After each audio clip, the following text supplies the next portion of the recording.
Hare Krishna.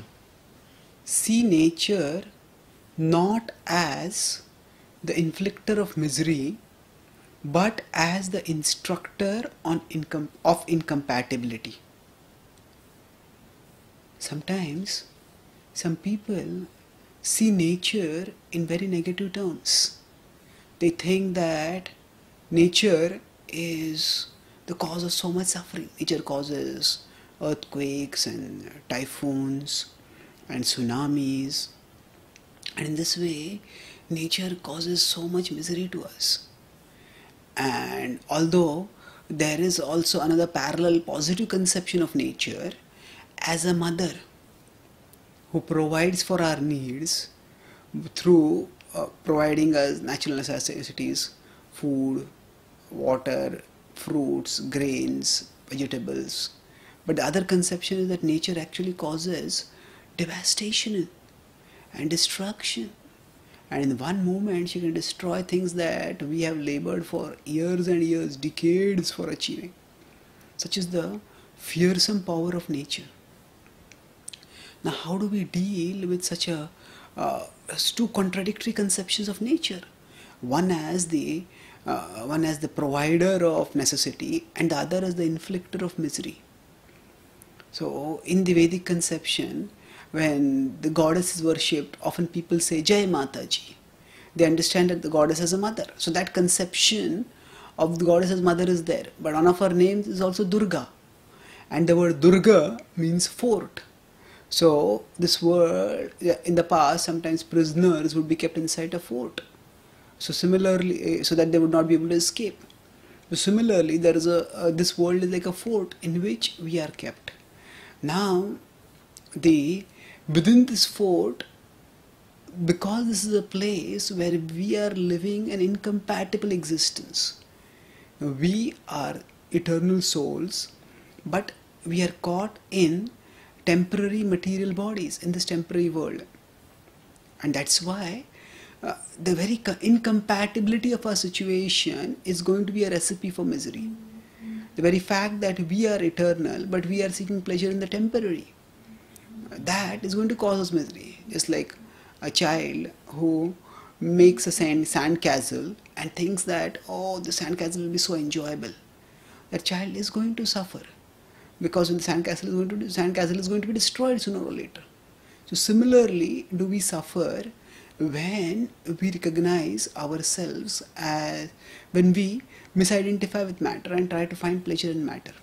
So material nature is deputed with the function of making us aware of this existential incompatibility that lies at the very core of our material existence. And so her purpose is not to make us miserable. Her purpose is to free us from misery by freeing us from our attachment to matter. To the extent we give up attachment to the matter, to that extent we'll see that our miseries will become lesser and lesser.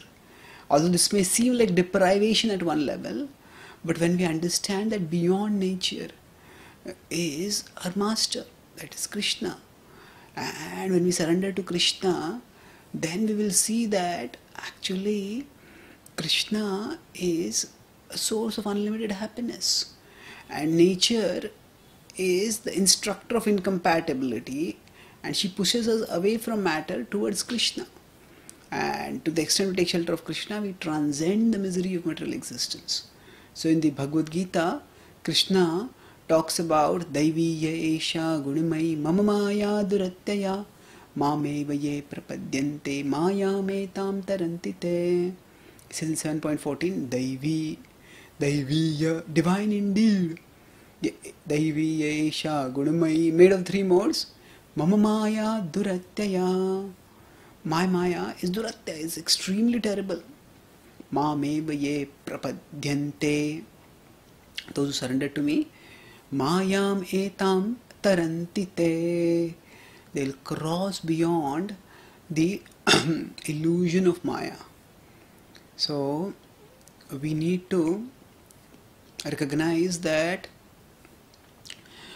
we can go beyond Maya, beyond material illusion by surrendering to Krishna. And the misery that we experience in material existence is meant to prompt us to go closer to Krishna. Just as when we experience some pain in the body, that prompts us to go to the doctor so that we take treatment and heal ourselves. So, material nature is actually deputed by the Lord to heal us of our incompatibility, and the misery that we experience in material nature is a part of that program to bring us back to compatible existence.